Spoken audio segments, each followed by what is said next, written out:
Morning everyone. देखिए आज हम लोग न्यूट्रिएंट्स का टेबल के बारे में अध्ययन करेंगे। ठीक है, न्यूट्रिएंट्स हम जानते हैं कि ये पोषक तत्व है और हमारे शरीर को बनाने के लिए काफी आवश्यक होता है। ये न्यूट्रिएंट्स जो होता है ये 5 प्रकार का होता है: कार्बोहाइड्रेट, फैट, प्रोटीन और विटामिन, और लास्ट है हम लोग का मिनरल्स। फर्स्ट हम लोग का है कार्बोहाइड्रेट। आखिर कार्बोहाइड्रेट किससे मिलता है? तो ये हमको मिलता है राइस से, चावल से, गेहूं से और पोटैटो आलू से। ठीक है, इसके प्रोडक्ट से मिलता है। और ये हम लोग को क्या करता है, हमारे शरीर में क्या देता है? तो हमारे शरीर में ये ऊर्जा देता है, यानी एनर्जी देने का कार्य करता है। सेकेंड है फैट। फैट यानी होता है वसा। वसा का क्या कार्य है? तो वसा का कार्य ये भी एनर्जी देता है, लेकिन कार्बोहाइड्रेट की तुलना में ये डबल एनर्जी देता है। लेकिन फैट मिलता किससे है? ऑयल से, जितना भी तेल है उससे मिलता है, नट से मिलता है, बटर से, घी होता है, मक्खन होता है, इस सब से मिलता है। नेक्स्ट है हम लोग का प्रोटीन। प्रोटीन भी एक न्यूट्रिएंट्स ही है, ये बहुत ही महत्वपूर्ण न्यूट्रिएंट्स है। ठीक है, इसका जो सोर्स है वो एग है, यानी कि अंडा है, फिश है, मछली है, चीज जो पनीर हो गया ये है।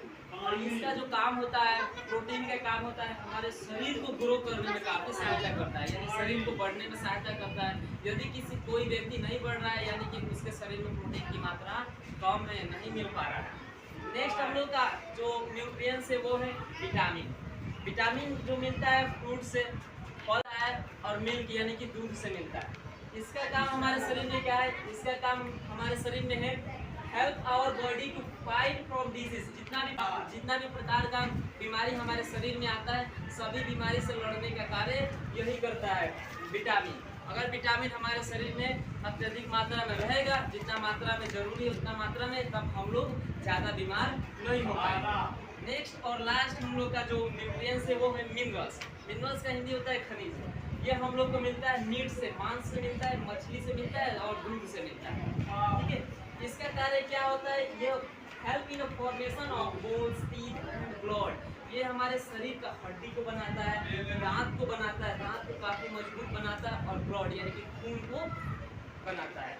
इसलिए हम लोग को चाहिए कि हमारे भोजन में न्यूट्रिएंट्स का होना काफी महत्वपूर्ण है। यदि हम लोग जो भोजन कर रहे हैं उसमें अगर न्यूट्रिएंट्स नहीं होगा तो हमारा शरीर का वृद्धि विकास रुक जाएगा और शरीर में अलग अलग प्रकार का बीमारी होना स्टार्ट हो जाएगा। इसलिए हम लोग जब भी भोजन करें तो बैलेंस डाइट करें, संतुलित आहार वाला भोजन ही करें, फास्ट फूड को अवॉइड करें, चाट, बर्गर, पिज्जा, चाउमीन ये सब को न खाएं। अगर खा भी रहे हैं बहुत ही कम सेवन करें।